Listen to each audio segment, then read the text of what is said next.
এই যা বাসের টায়ারটাই পাংচার হয়ে গেল।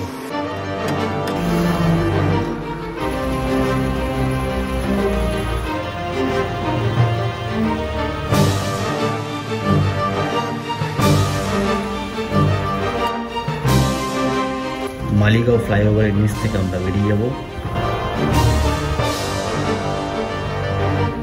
সকাল সকাল আইএসবিটি বেশ ফাঁকাই আছে, বাসগুলো সব দাঁড়িয়ে আছে, এখান থেকেই ছাড়বে। তো এই আমাদের বাস ছাড়লো।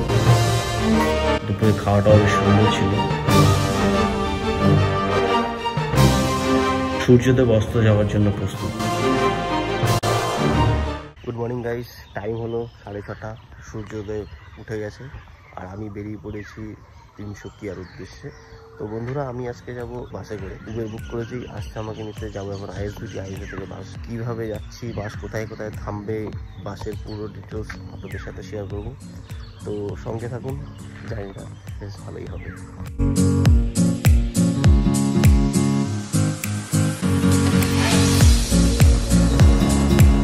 মালিগাঁও থেকে আমি বেরিয়ে পড়লাম, উবের মোটো করে যাচ্ছি আইএসবিটি।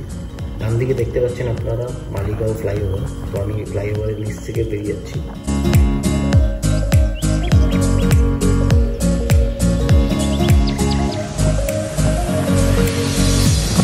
এদিকে বাঁদিকে যে রাস্তাটা গেছে এটা কামাখ্যা স্টেশনের দিকে গেছে। আমি সোজা চলে যাচ্ছি জালুকবাড়ির দিকে।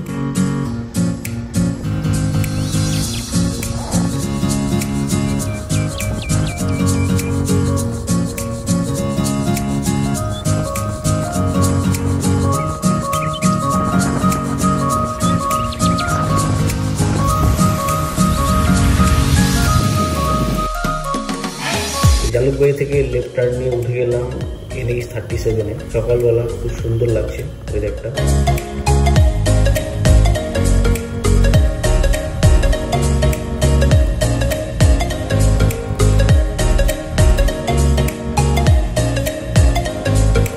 ডান দিকে দেখতে পাচ্ছেন আপনারা কত সুন্দর বিল্ডিংগুলো তৈরি হয়েছে। 5 বছর আগেকার এই জালুকবাড়ি এরিয়াটা আর এখনের মধ্যে অনেক তফাৎ রয়েছে।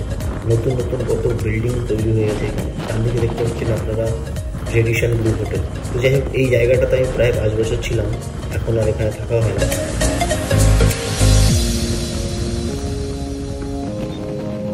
তো বাদিকে কত সুন্দর মন্দিরটা রয়েছে, হনুমান মন্দির। অ্যাপেলো এক্সেল কেয়ার হসপিটালটাও এখানে, জালুকবাড়ি থেকে খুব একটা দূর হবে না।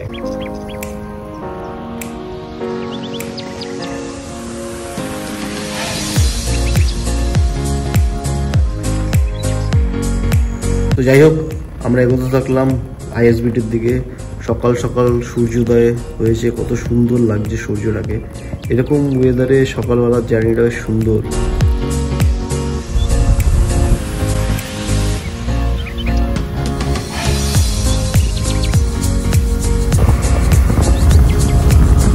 সকালবেলা আইএসবিটি পৌঁছে গেছি। কত সুন্দর ফাঁকা আইএসবিটি। তো এখান থেকে সকাল সকাল বাসগুলো ছাড়বে। বন্ধুরা, আমি টিকিট কেটেছিলাম পেটিএম থেকে। আমার টিকিটের ফেয়ার পড়েছিল 1135 টাকা। তো আপনারা এখানে এসেও টিকিট কাটতে পারেন। নর্মালি এই টিকিট কাউন্টার থেকেও টিকিট কাটা যায় যদি সিট অ্যাভেলেবেল থাকে। তো ডান দিকে আমি চলে যাব।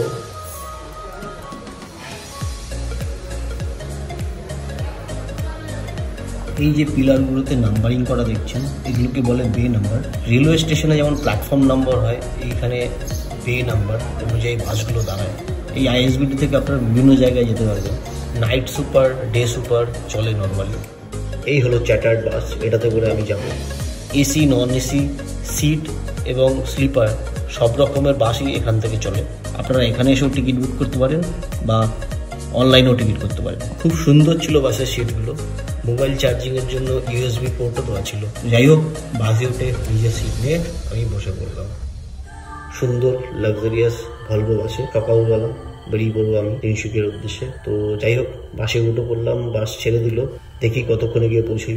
এক্সপেক্টেড টাইম প্রায় 12-13 ঘন্টা লাগবে, কিন্তু 7টার মধ্যে তো পৌঁছানোর কথা। যাই হোক, মাঝখানে বাস কোথায় কোথায় থামবে, আমরা কোথায় ব্রেকফাস্ট করছি, লাঞ্চ করছি, সব আপনারা দেখতে পারবেন। ভিডিওর এন্ড পর্যন্ত থাকুন, ভিডিওটা খুব সুন্দর হতে চলেছে বন্ধুরা। আর এইভাবে আমাকে সাপোর্ট করুন, ভিডিওটাকে লাইক, চ্যানেলটাকে সাবস্ক্রাইব করে নিচের বেল আইকনটাকে প্রেস করে সঙ্গে থাকুন বন্ধুরা। এরকমই নিত্য নতুন ভিডিও আমি নিয়ে আসবো আপনাদের সাথে। তো যাই হোক, চলুন যাওয়া যাক।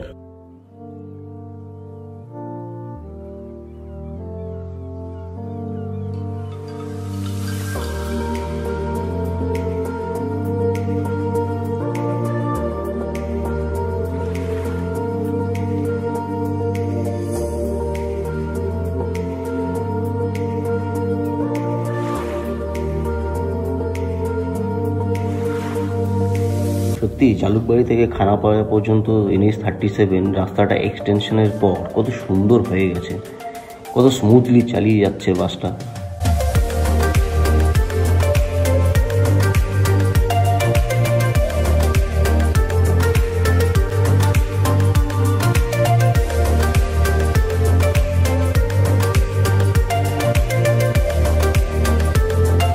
মাঝে মাঝে অনেকগুলো ফ্লাইওভার এখনো ওপেন হয়নি, যার জন্য একটু ডাইভারশন নিয়ে যেতে হচ্ছে।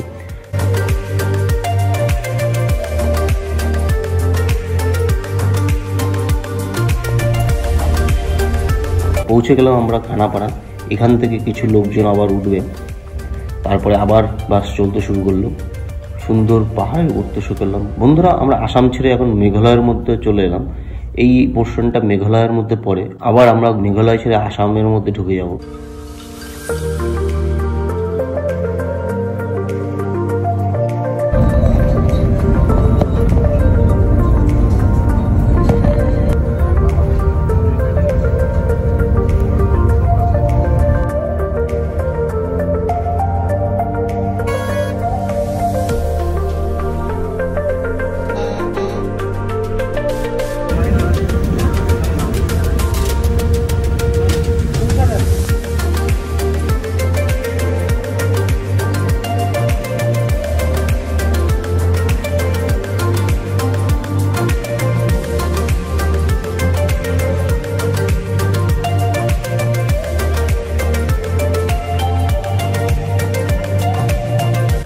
এই যা কি হলো, বাসের টায়ার পাঞ্চার হয়ে গেল।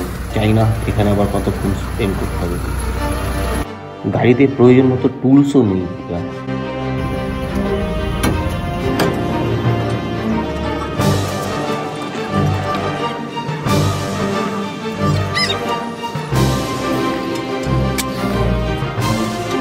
যাই হোক, পিছনে একটা চ্যাটার বাস আসছিল, ওটা দাঁড়ালো, ওখান থেকে কিছু টুলস নিয়ে গাড়ির টায়ারটা রিপ্লেস করলো।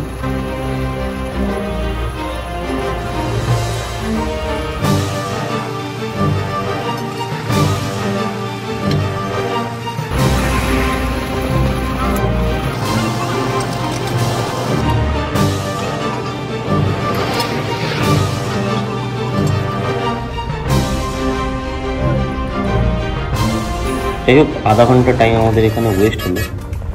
আর কি করা যাবে, আধা ঘন্টা ডিলে। চলুন আবার গাড়ি চলতে শুরু করলো, চলা যাক।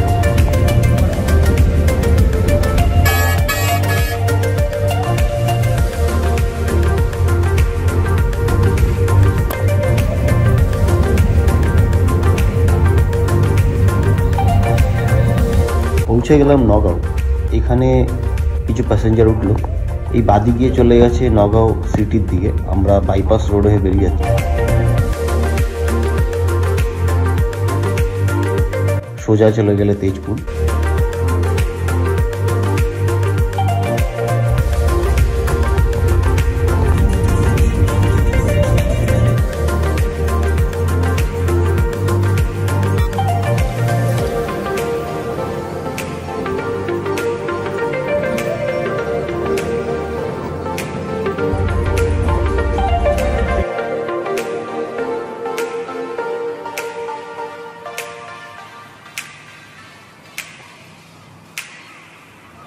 তো যাই হোক, নগাঁও পৌঁছানোর পর একটা ধাবাতে দাঁড়ালো। আমি একটু লুচি অর্ডার করে নিয়েছিলাম। তো দেখুন বন্ধুরা, লুচির সাথে কতগুলো সবজি সাজিয়ে দিয়েছে এখানে। প্রাইস ছিল 60 রুপিস। এই যে হোটেলটা, এখানেই বাসটা দাঁড়িয়ে ছিল। মোটামুটি আধা ঘন্টা মতো দাঁড়ালো। সবাই ব্রেকফাস্ট করার পর আবার গাড়িটা চলতে শুরু। টাইম হয়েছে প্রায় 11টা, আধা ঘন্টা আমাদের লেট হলো, নাহলে 10টা সাড়ে 10টার মধ্যে ঢুকে যেতাম টায়ারটা পাংচার না হলে। যাই হোক বন্ধুরা, আপনারা সঙ্গে থাকুন, সম্পূর্ণ জার্নিটা এনজয় করুন।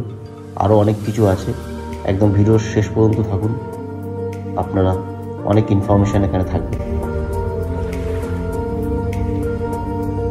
তো পৌঁছে গেলাম তেজপুর। এখান থেকে বাদিকে চলে গেছে তেজপুর সিটি। আমরা বাইপাস থেকে বেরিয়ে যাচ্ছি, আর কিছুক্ষণের মধ্যে কাজিরাঙ্গার মধ্যে পৌঁছে যাবো।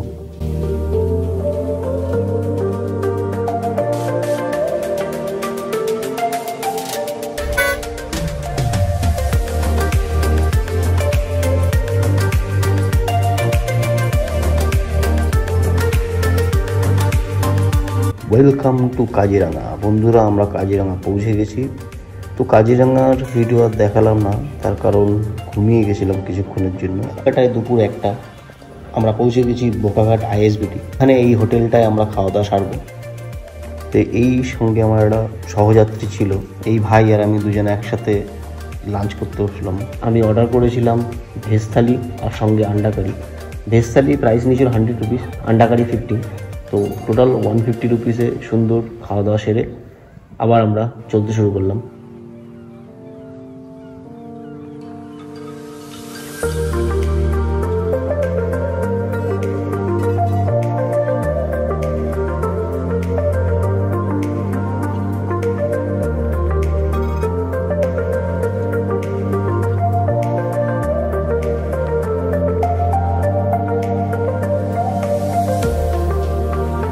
জোরহাট এখান থেকে 53 কিলোমিটার, রাইট সাইডে গেলে 37 কিলোমিটার কোলাঘাট। এখান থেকে রাইট নিলে আপনারা ডিমাপুর ইম্পাল চলে যেতে পারবেন। এখান থেকে এখনও 112 কিলোমিটার শিবসাগর আর 192 কিলোমিটার ডিব্রুগড়।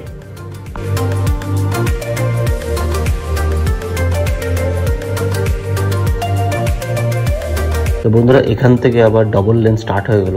খুব সুন্দর রাস্তা এখান থেকে জোরহাট পর্যন্ত, খুব স্মুথলি বাসটা চালিয়ে চলে যাবে, খুব ফাস্ট। আপনারা দেখতে পাচ্ছেন কত সুন্দর রাস্তাটা ফাঁকা, কত সুন্দরভাবে রাস্তাটা চালিয়ে যাচ্ছে।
ঘড়ির কাঁটায় প্রায় 2:30 আমরা পৌঁছে গেছি জোরহাট। বন্ধুরা, এখান থেকে সোজা চলে গেলে জোরহাট সিটি। তো বাস জোরহাট বাইপাস হয়ে লেফট সাইড দিয়ে যাচ্ছে। এতক্ষণ পর্যন্ত রাস্তাটা খুব সুন্দর ছিল, বাট এবার রাস্তাটার কন্ডিশন খুব একটা ভালো নয়। তো যাই হোক, ড্রাইভার দাদাও এক্সচেঞ্জ হয়ে গেছে, এখন আরেক ড্রাইভার দাদা ড্রাইভিং সিটে বসেছে। এর চালানোর স্কিলটা একটু অন্যরকম, একটু ফাস্ট চালায়। তো যাই হোক, দেখা যাক আমরা কতক্ষণে পৌঁছাই। আপনারা সঙ্গে থাকুন, জার্নিটা এখনও অনেক বাকি, আরও আপডেটস থাকবো আপনাদের।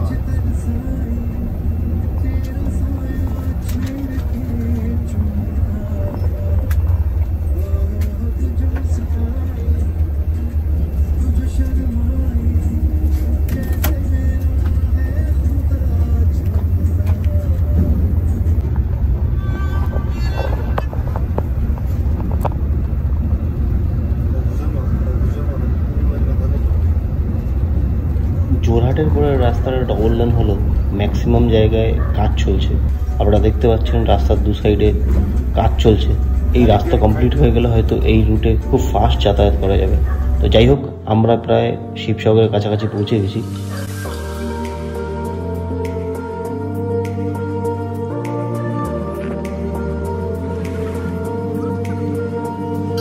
এখান থেকে ডিব্রুগড় 77 কিলোমিটার এবং মোরান 38 কিলোমিটার।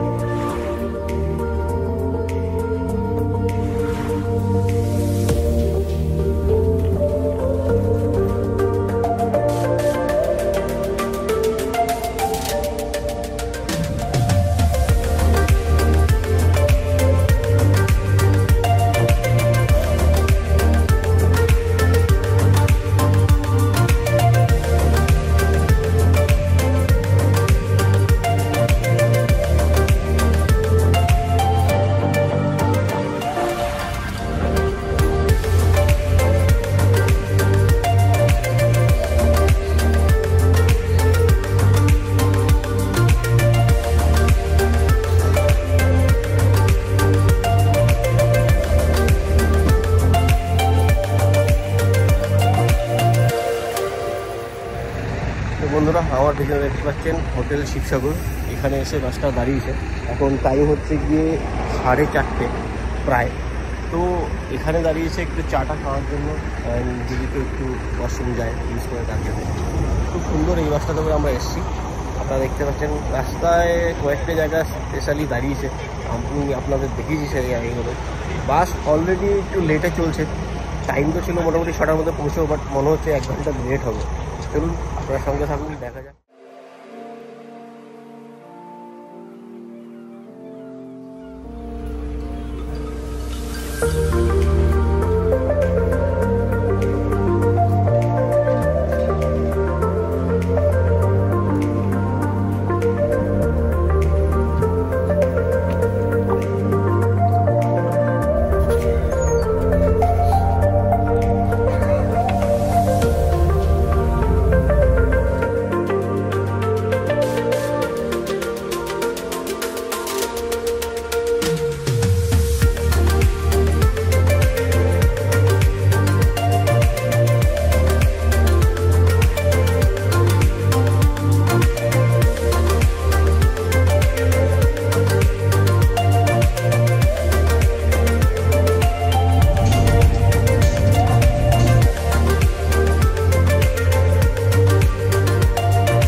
তো বন্ধুরা, সূর্যাস্তের সময় হয়ে এসছে।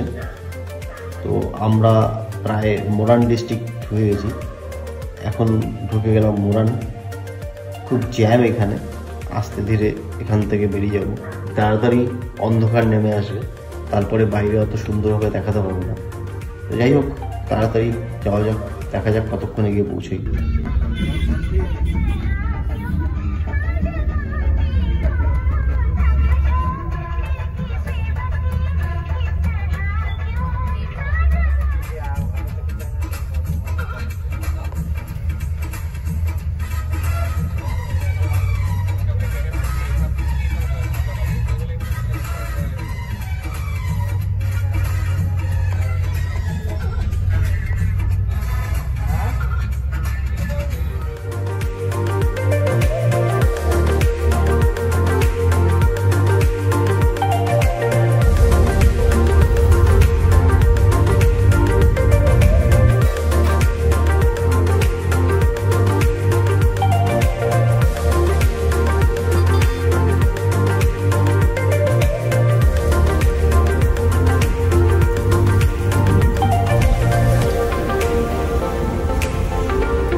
তো বন্ধুরা, ফাইনালি আমরা ডিব্রুগড় পৌঁছে গেলাম। ডিব্রুগড় সিটির মধ্যে দিয়ে আমরা যাচ্ছি। সূর্যদেব ডুবে গেছে, রাতের অন্ধকার নেমে এসছে। বাইরের পরিবেশটা অতটাও সুন্দরভাবে দেখা যাচ্ছে না, তবুও রোডটা রাত্রিবেলা কেমন লাগে এটাও আপনারা দেখুন। আর কিছুক্ষণের মধ্যে আমরা তিনসুকিয়া পৌঁছে যাব। এখান থেকে তিনসুকিয়া আরও 45 কিলোমিটার। ডান দিকে রেল লাইন আর বাঁ দিকে মেন রোড। এরকম দৃশ্য খুব কমই দেখা যায়। যাই হোক, আপনারা সঙ্গে থাকুন।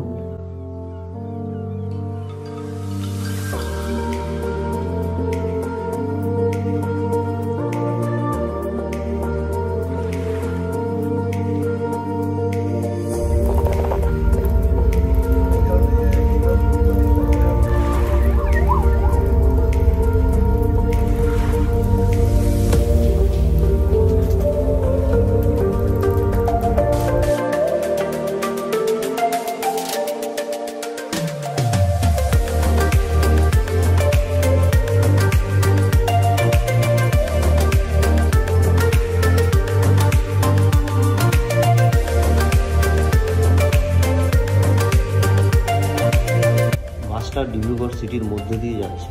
এছাড়াও আরও একটা রাস্তা আছে, ডিব্রুগড় বাইপাস রোড দিয়েও যাওয়া যায়। যদি আপনারা কেউ প্রাইভেট কার নিয়ে আসেন তো আপনারা ডিব্রুগড় সিটি না হয়ে ডিব্রুগড় বাইপাস রোড হয়ে আসতে পারেন। তাতে আপনাদের ডিব্রুগড় থেকে তিনসুকিয়া যাওয়ার টাইম আরও বেঁচে যাবে।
আমরা অলমোস্ট তিনসুকিয়া পৌঁছে গেছি।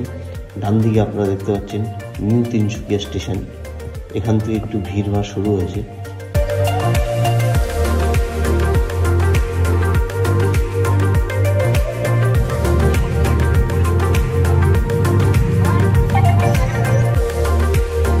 ঘড়ির কাঁটায় প্রায় রাত 8:45 এই যে পৌঁছে গেছি আমরা তিনসুকিয়াতে। এটা ডান দিকে আপনারা দেখছেন তিনসুকিয়া স্টেশন। তো ফাইনালি আমরা এসে তিনসুকিয়া আইএসবিটি পৌঁছে গেছি। এখান থেকে বাইরের দিকে তিনসুকিয়া আইএসবিটির মধ্যে বাসটা পার্কিং করবে। তো বন্ধুরা, আশা করি আপনাদের এই ভিডিওটা ভালো লেগেছে। যদি আমার এই ভিডিও ভালো লেগে থাকে আর মনে হয় যদি আমি কিছু ইনফরমেশন আপনাকে দিতে পেরেছি, তো ভিডিওটাকে লাইক আর চ্যানেলটাকে সাবস্ক্রাইব করে সঙ্গে থাকবেন। আপনাদের একটা লাইক আমাকে আরও মোটিভেট করবে এরকম কিছু আরও নিত্য নতুন ভিডিও চলে আসতে। তো আজকের জন্য এইটুকুনি। Thank you, tata, bye by.